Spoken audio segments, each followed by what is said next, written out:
as tarifas do Trump vão afetar ou não o setor lácteo brasileiro? Para te confortar, as tarifas do Trump diretamente não vão afetar o setor lácteo brasileiro. O Brasil, ele não é grande exportador de lácteo, exporta muito pouco. A maior parte do nosso lácteo fica aqui dentro do mercado interno. Então, por esse motivo, como a gente não exporta, não vamos sofrer diretamente, esse setor não vai sofrer diretamente impacto com essa tarifa.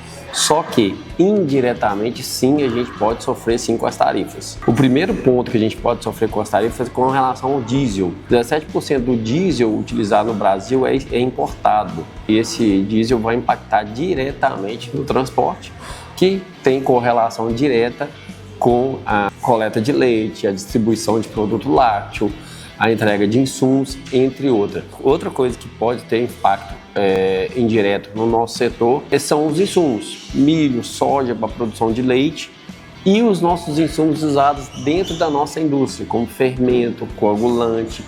Isso sim vai sofrer impacto significativo, porque são produtos importados na sua grande maioria. Já o milho e a soja são commodities, que são comercializados no mercado externo. Então tem interferência direta com o dólar.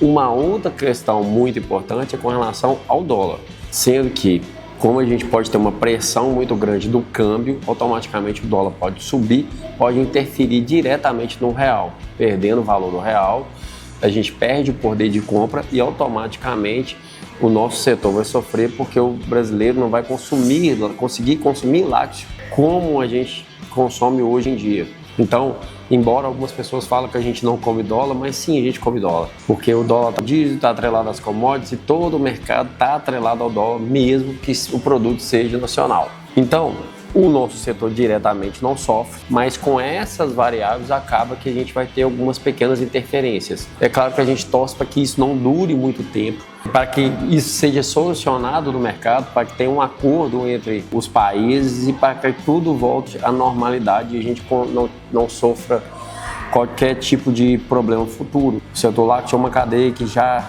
por natureza, é um setor muito sofrido, porque a gente tem interferência de entrada de produto estrangeiro, entre outras. Pessoal, agora uma coisa que eu queria deixar para vocês aqui é o seguinte: indiferente da tarifa do Trump ou de outras coisas, o que a gente tem que ser dentro do setor lácteo muito eficiente.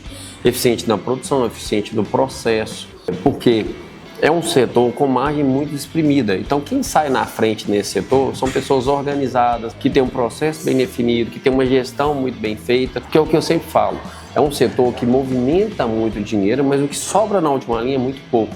Então, se você não tiver com seus dados todos em mãos, se você não tiver com a sua gestão muito bem feita, você vai sofrer sim, como alguns laticínios sofreram na época da pandemia. Na época da pandemia, no meu ponto de vista, claro que a gente não pode deixar de falar do que aconteceu com a parte de saúde pública, que foi um caos e foi muito ruim para o Brasil, mas na parte láctea nós tivemos um crescimento das indústrias. E eu lembro muito que nessa época alguns laticínios fecharam. Como que alguns laticínios fecharam e outros cresceram? Cara, não faz sentido, parece isso. O que está acontecendo com esse pessoal? É porque os laticínios se fecharam, na sua grande maioria, eram laticínios desorganizados, que não tinham uma estrutura para suportar uma queda drástica que foi no primeiro momento com o setor lácteo. A gente teve uma caída e depois uma retomada em V, muito rápida, porque o pessoal ficou naquela apreensão, não sabia o que ia fazer, todo mundo deu uma segurada, mas como estava todo mundo em casa, o pessoal começou a consumir muito e automaticamente o consumo lácteo explodiu. E vários laticínios saíram muito bem nessa época. Quem estava preparado, quem estava organizado. Eu lembro de mussarela nessa época na casa dos R$48, coisa muito rara de se ver.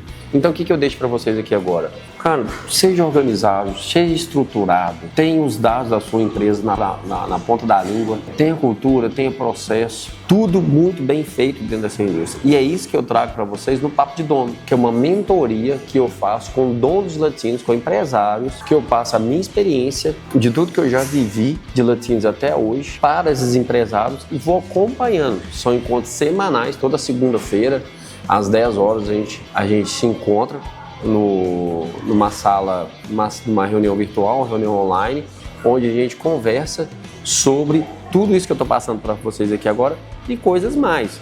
alinhando, fazendo com que esses dons de laticínios cresçam cada vez mais e tornem as suas indústrias mais rentáveis. Então é um acompanhamento, literalmente pego pela mão e vou seguindo, acompanhando, tirando todas as dúvidas, acrescentando várias coisas para que esse dom de laticínio cresça bastante. Assim como eu sei que é possível você crescer aí na sua indústria.